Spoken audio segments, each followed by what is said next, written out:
You're listening to the Yin and Yang Show, a marketing and sales conversation providing strategic and tactical advice about inbound sales and marketing.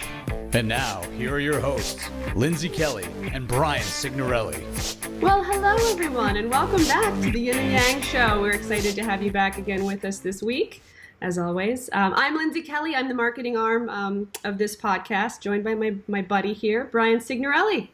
Hey, good morning, Lindsay. How you doing? I'm well. How about yourself?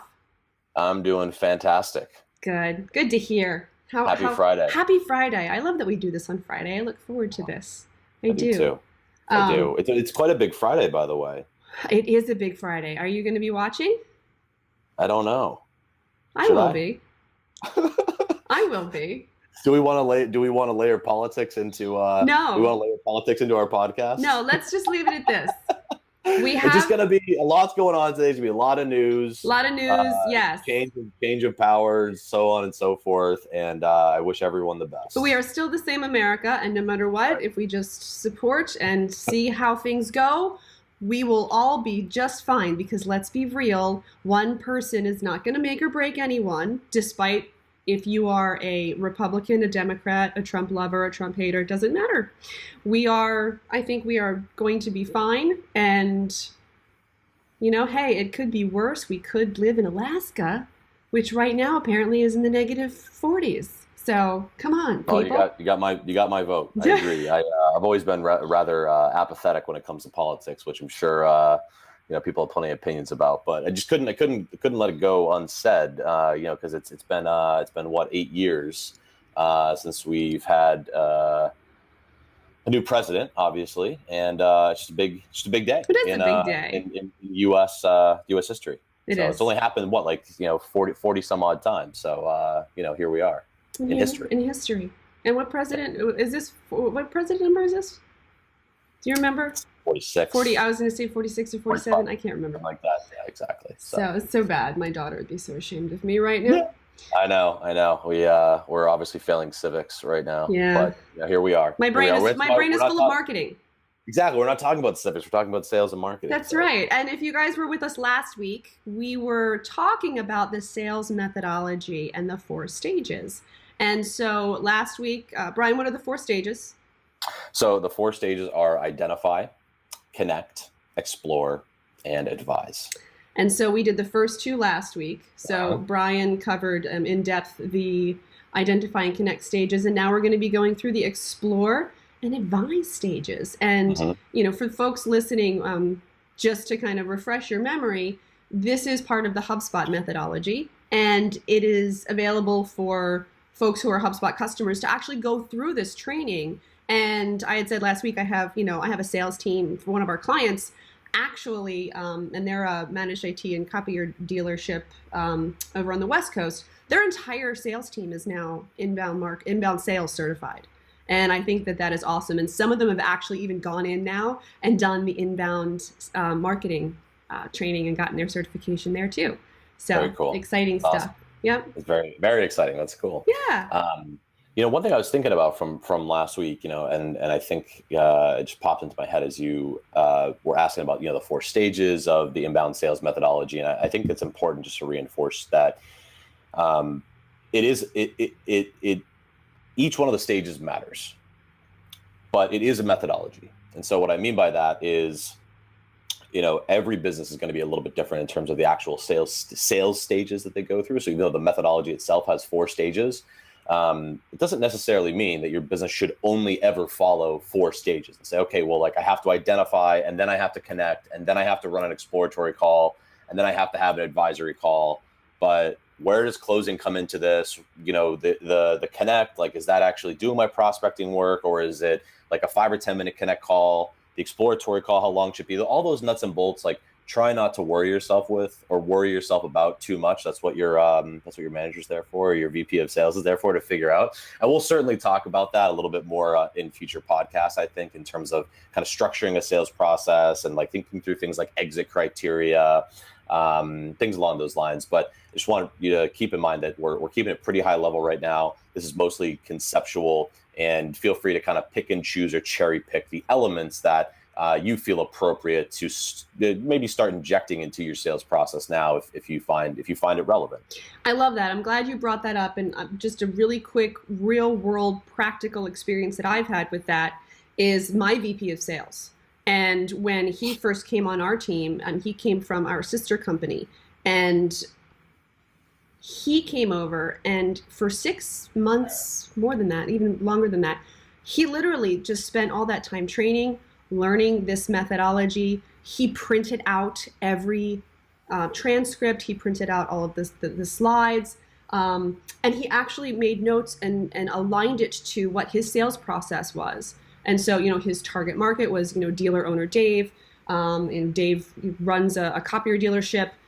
Here's his decision-making criteria. Here's how he can use the methodology. And I mean, there's no here's your roadmap on a silver platter. You have to take it and make it your own. So I'm really glad you said that, because that's how we as an inbound marketing agency were able to align our sales process with working with copier dealers and managed network service folks to the process that best fit their buying journey. Yeah. So yeah, I think it just nothing's going to replace practice. And, no matter how many times, I mean, I don't care if you go through and if you watch the training videos, 50 times in a row, nothing's going to help you as much as live fire practice. Right. And the reality is, human beings, we're all unpredictable in a way. Right. I guess arguably you could say we're predictable, but, I like to think we're unpredictable. The reality is, when you have a conversation with somebody, just this morning, for example, Lindsay, did you think that I would bring up that it's inauguration day?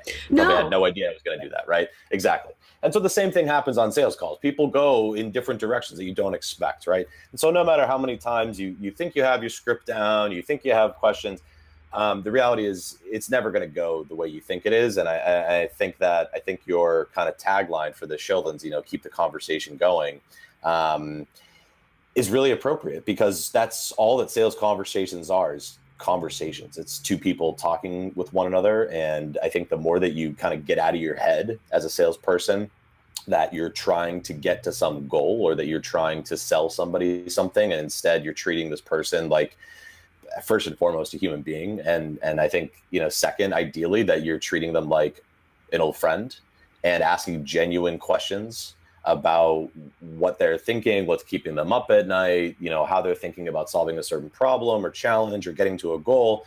That's gonna come across as so incredibly genuine and different than most other salespeople, because most salespeople just don't do this. They just don't. They are so focused on getting to a number or getting to a sale, that one of your ways, and this is part of why the inbound sales methodology exists, is not to toot HubSpot's horn and say, oh, we're so clever, come up with a new sales methodology. Instead, it's actually to help you be a better salesperson and help you help people more consistently and regularly. So, I'll get off my soapbox now, but it's still an important side point to make. Well, I mean, you work for HubSpot. You've had this experience. You've been able to go through this, and you're helping to build the next stage of this too. So it doesn't get much closer than you. Yeah, it's true. So should we pick up with explore and advise, or how should we go into a little recap of identify and connect first, or how do you want to give one-liners for each one and then tease them and make them go back and listen to the other one? Sure. So in terms of again, the 4 stages of the methodology, and it is designed to be sequential, but you should be cherry picking kind of what you can apply and what you feel comfortable applying early on. But identify is pretty straightforward. It literally means identify who you want to talk to, or who you think you're going to talk to. And what we recommend, or the inbound sales methodology recommends, is that you prioritize inbound leads and inbound companies first. And an inbound lead is somebody who has come to your website, who has maybe filled out a form, maybe to register for a webinar, download a white paper, something along those lines, someone who's shown some sort of intent or some sort of interest in your business in some way, shape, or form. Inbound companies, on the other hand, are also those visitors coming to your website, but people haven't necessarily filled out a form yet. And there's a bunch of different technologies, HubSpot's one of them, that can give you insight into which companies are on your website. So at least starts narrowing down and helping you understand who should I be reaching out to? Which business should I be reaching out to? It's more of a laser focus as opposed to, or it's spearfishing as opposed to, casting a really wide net and seeing, what comes up from the depths, so to speak. So that's identify, and then connect is really just thinking through what is the proper method through which you're going to connect with somebody. So thinking through things like, do they prefer email? Do they prefer the phone? Do they prefer text message or Slack or Skype? You'd be amazed. Like when you really stretch your mind and think about all the different ways that you can get in front of somebody and you challenge yourself to think through that, I think you'd be pleasantly surprised. And the other bit is making sure you understand what you have to say and what you want to say, and that you have all those kind of notes, or I hate to say script. It's not really meant to be a script. It's kind of like a field guide for a conversation, or like a teleprompter, for lack of a better way to say it. To think through what you want to say, and do you have the sequence of what you want to say, and do you have predefined steps you're going to go through, and are you going to try once, or are you going to try multiple times? Of course, we recommend more than 3 or 4 rounds of attempts to get someone's attention and to connect with them.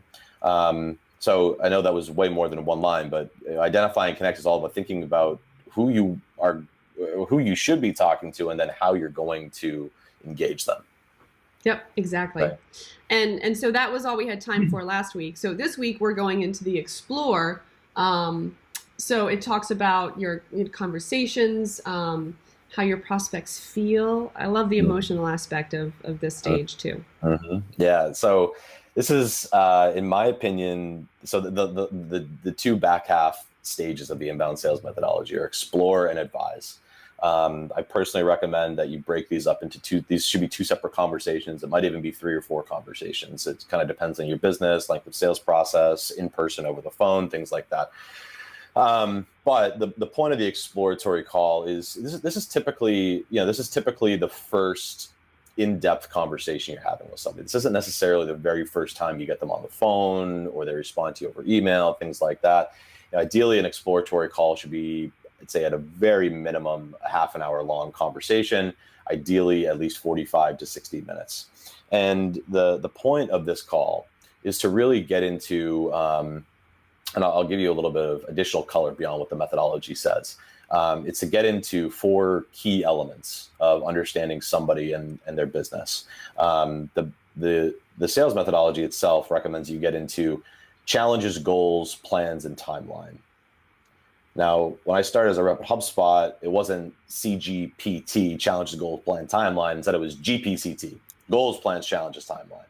And then we also added in C and I, so it's GPCTCI, and C and I stand for consequences and implications, which you may be familiar with, Lindsay. You guys are as bad with your acronyms as the copier dealer world, because my first day inside the copy dealership, I was just like, what? I feel like y'all feel right now when you're like the B, what, who, I, P, C, and I'm like, what's an MFP, an MPS, an MNS? I'm sorry, what's that? What's an ERP? What's a Quick side note: so my very first real internship was at Fidelity here in Boston, like 12 years ago. And the first day I was at the job, they handed me this booklet, and it was I don't know, probably 4 or 5 pages long, and it had, I think, 200 or 300 acronyms for the company. I mean, there's literally just internal little like little three letter things that were internal, vernacular, internal jargon. Ridiculous. It was crazy. Yes. So yeah, don't get hung up on GPCT or BANT or AIDA. I mean, all the acronyms that salespeople use, all that stuff. Really, what I want you to take away from this is, again, you really want to understand why was somebody compelled to start talking with you in the first place. And I think that's why we recommend starting on their challenges. Right? No, and I love that you say challenges, because it's a much more positive way of exploring what the problems are without saying problems, because that's negative. Yeah.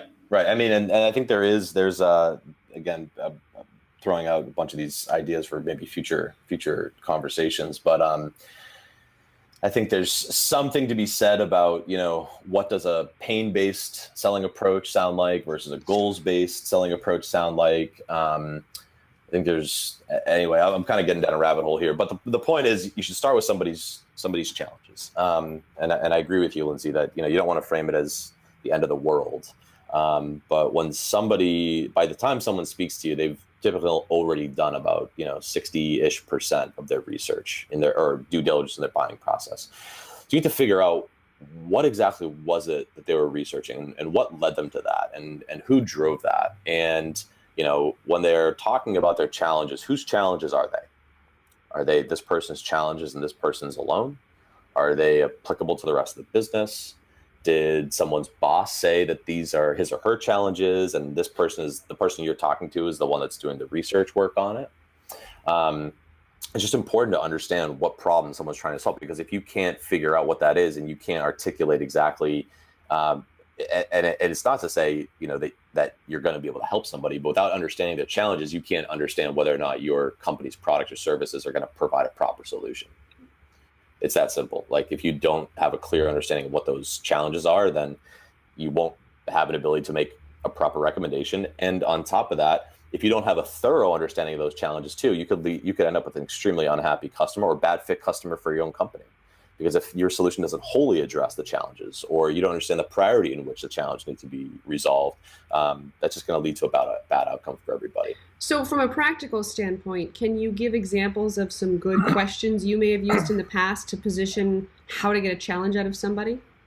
Yeah. So, for example, usually I start the conversation by saying something like, so I saw that you were researching XYZ. Can you tell me more about what led to that?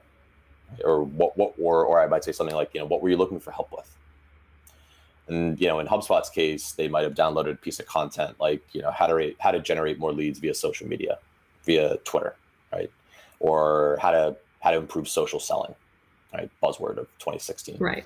And and it sounds like a silly question when I say what you're looking for help with, because if I'm on the other end of the phone, I might say, well, I was looking for help with social selling, obviously. Right. And I say, well, I know that, but I mean, what kind of led up to that? Like, and what is it about social selling that you're researching right now? Right. And that's where you dig into the root exactly. of it. Exactly. You start getting into the meat of the issue. Right. Right. And then the other questions, and then the way, and I'm probably kind of giving away too much here, but like, no, give it away. I think that I will. I will give it away. I think that, even though I said that, you want to start with challenges, then tie things back to goals, then get into plans and talk about timeline. It's not a 25, 25, 25, 25 split of your time. I personally think, and again, this is my own opinion, having done this for almost 5 years, I think you're actually better off spending as much time on challenges as possible. I'd probably say like 50 to 60+% of the conversation should be about challenges and understanding them. And I think as you do that, things like goals and plans and a timeline are naturally going to emerge. So I'll give you an example. So if I start talking about your challenge, or you start telling me about your challenges, I'm naturally going to start asking, okay, well, if you were to fix this issue, what would that mean for your business, right? What would that mean for you personally? Would that impact, a cost savings of some sort? Would that reduce risk in your business? Would that increase revenue? Because what it comes down to, whatever product or service you're selling, ultimately at the end of the day, you're either helping a business grow sales, cut costs, or reduce risk of some sort in some way, shape, or form. And so I'm gonna just ask and say, okay, well, so why is this such an issue, right? And I'm also gonna ask them, well, how long has this been an issue for? And I'm also gonna ask them, what have you tried in the past to resolve this issue? Is this something you've been thinking about for a little while, for a long time? What have you tried in the past? And then it's naturally going to feed into questions like, and what do you think you need to do differently going forward to see different results with this, right? And when you ask those questions, that's naturally going to be somebody explaining to you what their plan is, what their goals are, what their timeline might look like, right? So the thing is, you're not going to get on a phone. We're not going to get on a phone call or have an in-person meeting and say, all right, look, and I've actually tried this before, just so you know.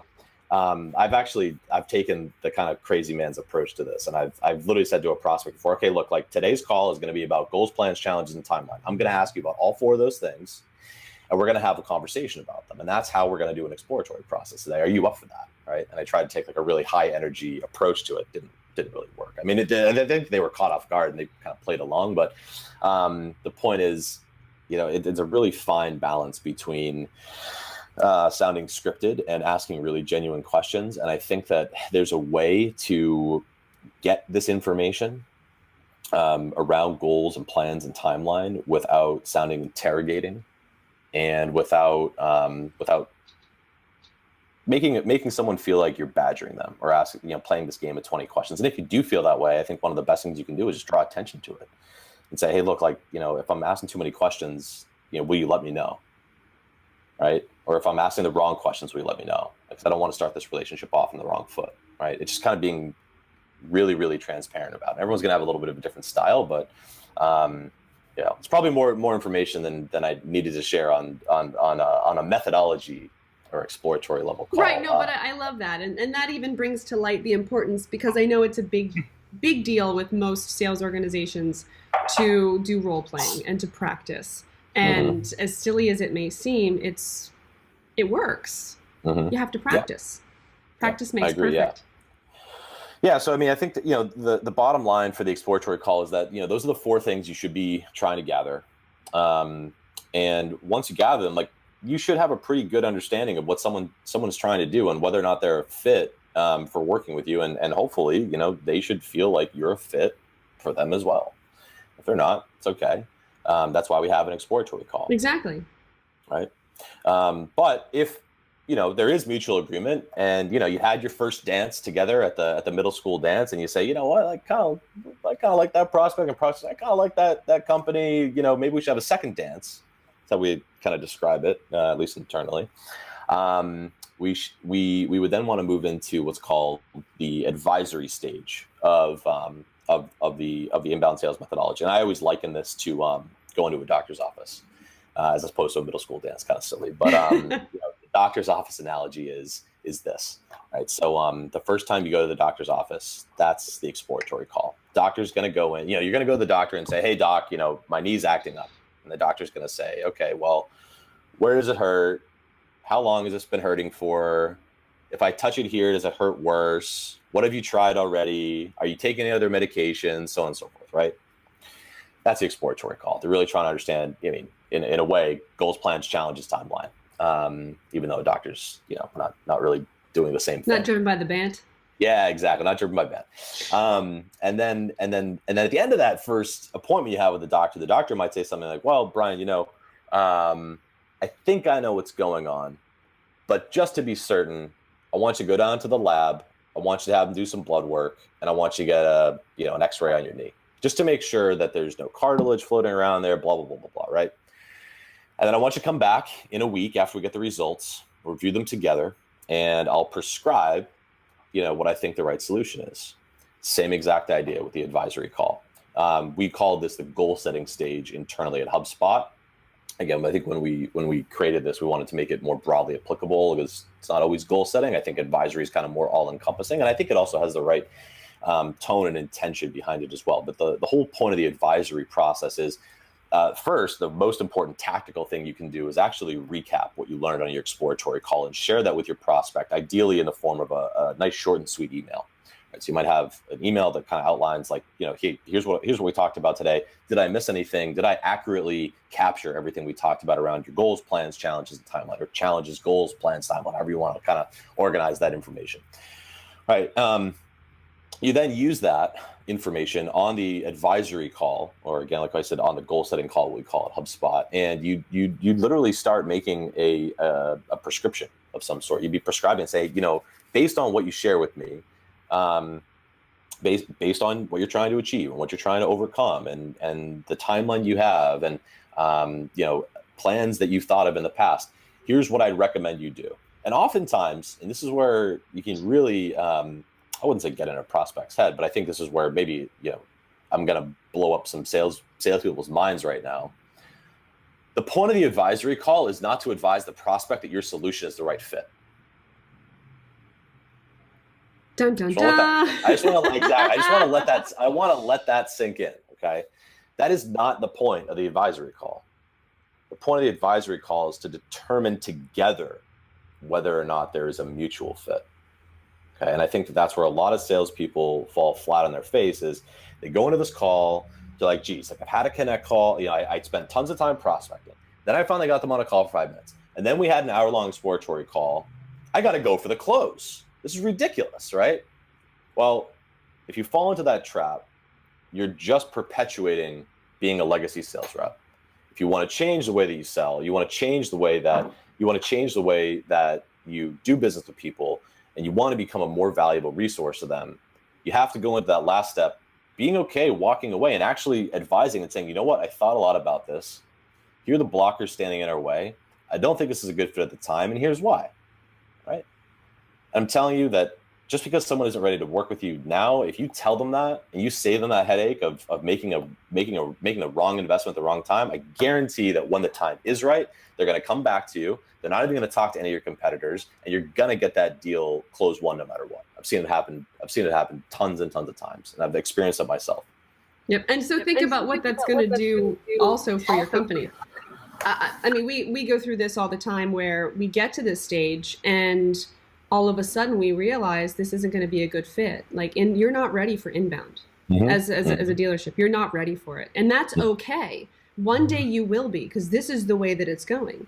And so we have done this numerous times where my sales guy gets to the end and he's like, guys, this isn't going to work. He's like, talking to us, the team. And we're like, we support him. He knows now. But literally, they've come back months later after they've gone and done some thinking and reflecting and research, and that when they're ready, they're ready. And that's fun. I just want to reinforce how important this is. Like this is not a trick.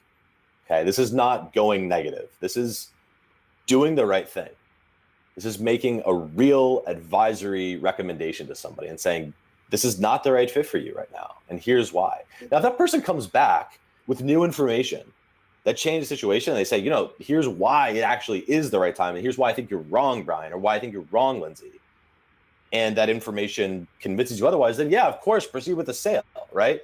But I think that the thing to keep in mind that you pointed to, Lindsay, is so important that just because somebody is not ready to buy from you now or work with you now does not mean that they're never going to be ready to work with you. And the point is to always have that positive impact, that positive relationship, that really, really, really positive first impression, especially as a salesperson. You are often the very first person. You're not the first experience this person is having with the company most often. That usually marketing is going to lead that, right? That's super important. But in terms of the human one-to-one interaction, you are typically that first representative from the company engaging with a prospect. And that's why it's so important to make that positive, lasting impression, because otherwise, when you lose a deal, if you do the wrong thing, you're not just losing it for yourself, you're losing it for the whole company. Yeah, because it'll be an unpleasant experience for you, for your client, because the VP of sales passes it off to us for strategy and recommendation. And if this is a wrong fit and this is not the right time, it's like pushing a boulder uphill, and then there's frustration, and then you end up losing them, and it's a bad experience for everyone.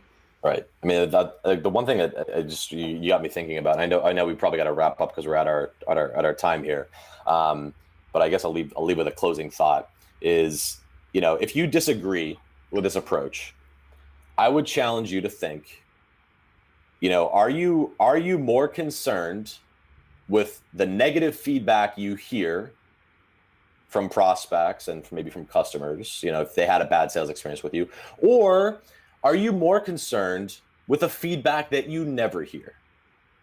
And if I were you, I'd say I'm more concerned about the feedback I never hear, because if I don't know about it and it's happening out there, I'm thinking through how much negative brand equity is out there in the world that I don't even know about. Because if I don't know about it, I can't fix it. So I challenge you to think, it's not the problems you know about that should be keeping you up at night. It's about the problems that maybe you're creating that you'll never hear about that are actually going to lead to negative outcomes in the future. Exactly. So with that doomsday, horrible ending to a show. I know, right? And everybody have a pleasant day. Yeah, but ending on a light note, I hope everybody has a wonderful weekend. I hope you have a wonderful weekend, Lindsay, and keep the sunshine and the rays of warmth and light kind of emanating and moving up as close. I'm pushing it up from Florida to you. getting warmer, but it's just not happening fast enough. So if you just kind of, FedEx that, it'd be wonderful. I will do my best. If an empty box arrives to your house, you'll know what it is. I love it. Ray of sunshine. A ray of sunshine in a box.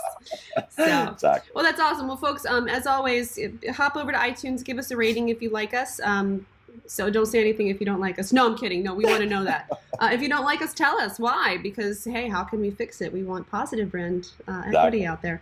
You can hit me up also on Twitter at LV Kelly. You can get Brian Sig at Inbound Seller. And until next time, folks, keep the conversation going. Yeah, keep talking. You've been listening to the Yin and Yang Show, a marketing and sales conversation with Lindsay Kelly and Brian Signorelli. Join us online at yinandyang.fm. That's www.yinandyang.fm.